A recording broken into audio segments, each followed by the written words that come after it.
Bonjour à vous tous. Aujourd'hui, je vais vous parler de tradition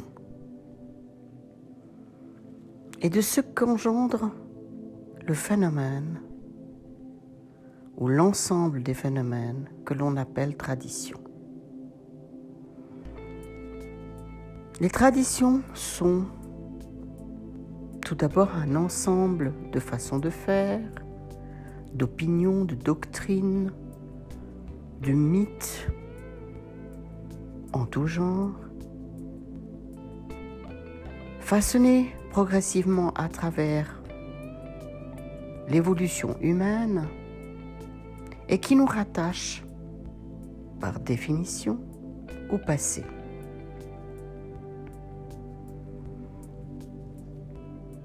Prenons par exemple la tradition de Noël. Et de toute la fioriture qui est associée à cette tradition.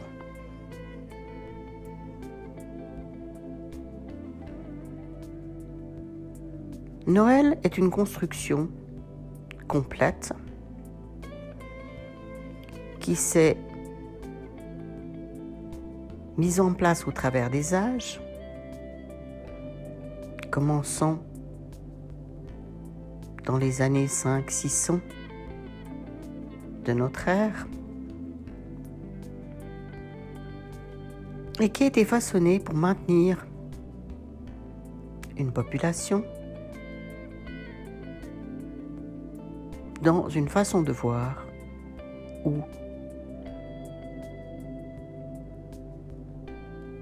une fenêtre très étriquée de vision populaire.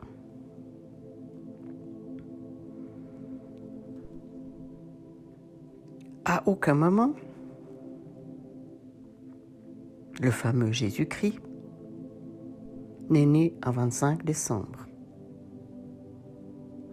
Il n'y a aucune évidence généalogique ni scientifique que ce phénomène de naissance d'un individu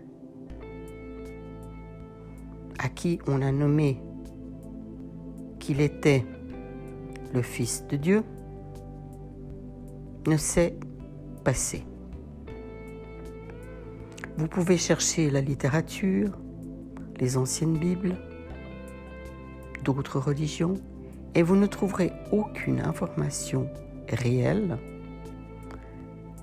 qu'une naissance de ce type-là s'est produite le 25 décembre. Par contre, le 25 décembre suit les 3 jours de noirceur après le solstice d'hiver dans l'hémisphère nord. Les Celtes et les anciennes religions y fêtaient le retour de la lumière, qui, factuellement, sur un plan scientifique, est une réalité. À partir du 25 décembre, vous gagnez de la lumière à raison d'environ 1 minute par jour. Les traditions se sont donc posées à travers les castes dirigeantes, mais aussi à travers chacun d'entre nous.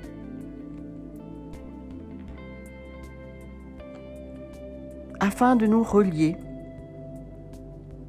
à l'ancien, aux anciens savoirs, nous dit-on, et aux anciennes façons de faire.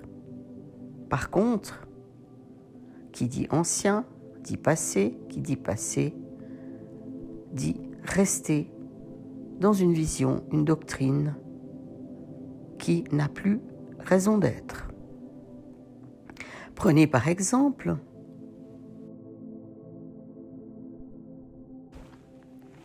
cette jeune femme qui, au moment de la Noël, prépare son rôti et coupe les deux bouts pour le mettre dans son plat.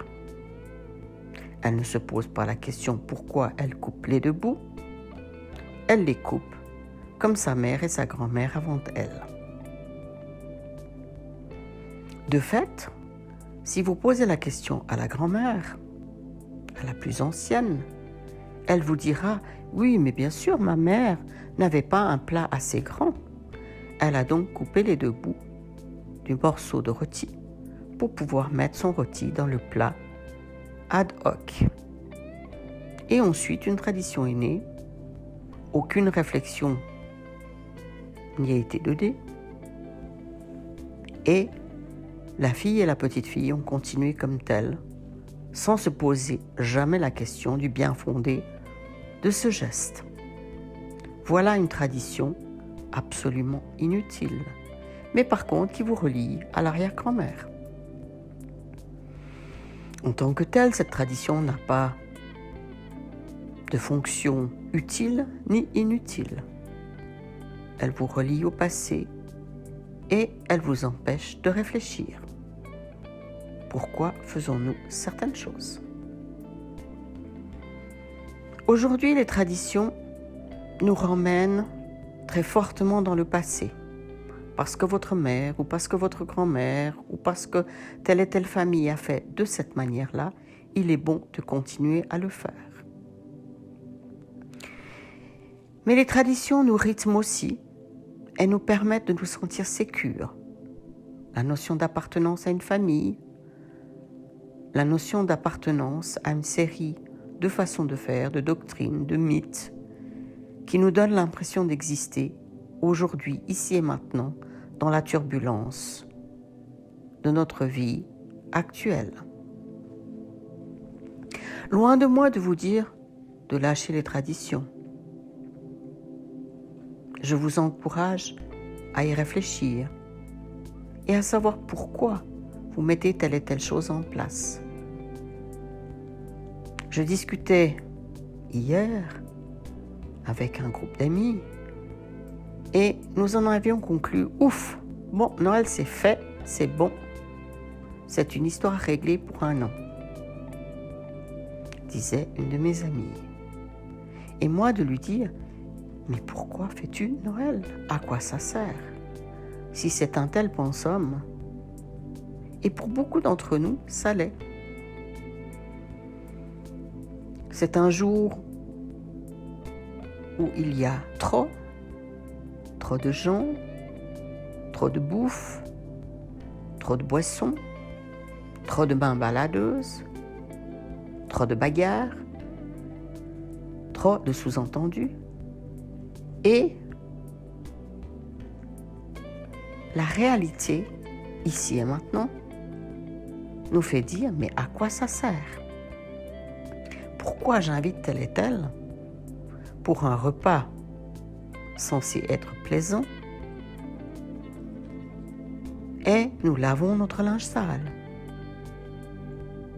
Réfléchissons à quoi ça sert.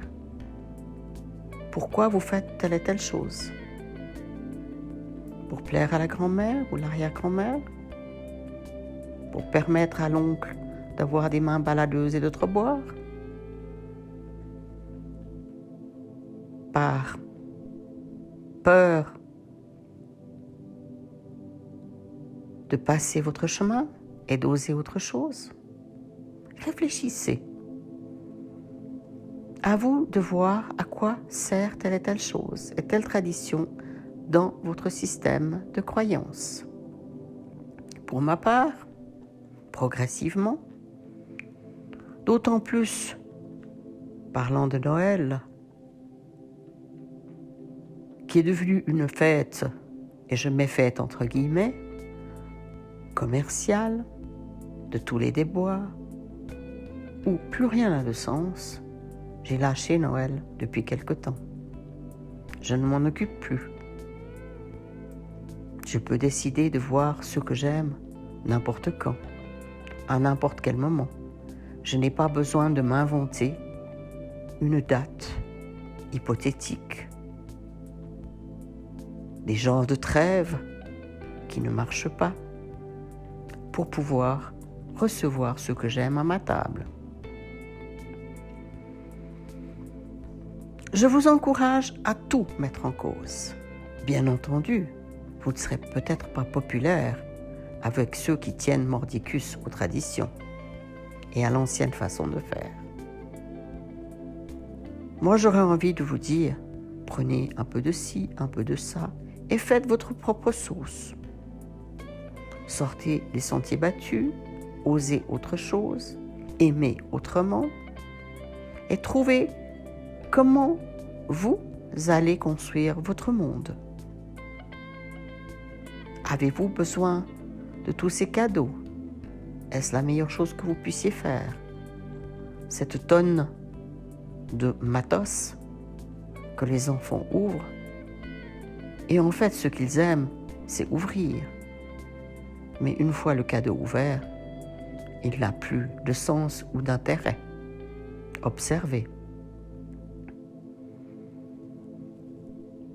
Je vous encourage donc à réfléchir, oser autre chose, ouvrir d'autres choses.